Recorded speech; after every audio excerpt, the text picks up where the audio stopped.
ఒక రైతు ఒక చనిపోయిన పందిని తీసుకెళ్లి ఒక ఎండిపోయిన బావిలోకి విసిరేశాడు. అది చూడగానే సుమారు ఒక 70-80 ఎలుకలు ఆ బావిలోకి దూకి ఆ పందిని తినడం మొదలుపెట్టాయి. అది తినడం పూర్తయిన తర్వాతే ఈ బావి చాలా ఎత్తుగా ఉండడం వలన మనం బయటికి వెళ్ళలేమనే విషయాన్ని ఆ ఎలుకలు గ్రహించాయి. అని కేవలం 2-3 రోజులకే ఆ ఎలుకలన్నిటికీ ఆకలి ఎక్కువ అయిపోయింది. అవి బతకడం కోసం ఒకదాన్ని ఒకటి తినడం మొదలుపెట్టాయి. ఇలాగే జరిగి ఒక రోజు కేవలం ఒకే ఒక ఎలుక మాత్రమే మిగిలింది. ఇప్పుడు ఆ రైతు ఒక తాడును తీసి లోపలికి వేసి ఆ ఎలుకని బయటికి తీసి ఆ పొలంలోకే మళ్ళీ వదులుతాడు. రైతుకి మనసు కరిగిపోయి ఇలా చేశాడు అనుకుంటున్నారా? అస్సలు కాదు. తన జాతి వాటిని తినడానికి అలవాటు పడిన ఆ ఎలుకకు ఇకపై సాధారణ ఆహారం అస్సలు నచ్చదు.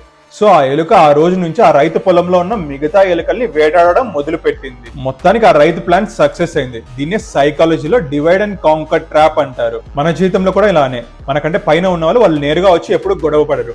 దానికి బదులుగా వాళ్ళ కింద ఉన్న వాళ్ళ మధ్య గొడవ పెట్టి కొట్టుకొని నాశనం అయ్యేలా ఒక వాతావరణాన్ని క్రియేట్ చేస్తారు. అండ్ ఒక బ్రూటల్ ట్రూత్ ఏంటి అంటే మనలో చాలా మంది ఇతరులను ఓడించాలి అనే ఉద్దేశంతో పరిగెడుతూ ఉంటారు. కానీ వాళ్ళకి తెలియని విషయం ఏంటి అంటే వాళ్ళు వేరే వాళ్ళ ఆటలో ఒక చిన్న భాగం మాత్రమే అని. కాబట్టి ఇతరులు వేసే ఉచ్చులో పడకుండా చూసుకోండి. ఒకవేళ పొరపాటున పడిపోతే బయటికి వచ్చే మార్గాన్ని త్వరగా వెతుక్కోండి. దీనికి మీకు ఒక చిన్న ఎగ్జాంపుల్ చెప్పాలి అంటే మన ఇండియాలో ఉన్న పొలిటికల్ పార్టీ లీడర్స్ వీళ్ళు వేరే వాళ్ళ పార్టీతో చాలా బాగా ఉంటారు. కానీ గ్రౌండ్ లెవెల్లో ఉన్న కార్యకర్తలు మాత్రం వాళ్ళలో వాళ్ళు కొట్టుకొని చస్తూ ఉంటారు. దీనికి మీరు అగ్రి అయితే do let me know in comments. ఇలాంటి మరిన్ని వీడియోస్ కోసం follow my channel Power Talks by Swaroop.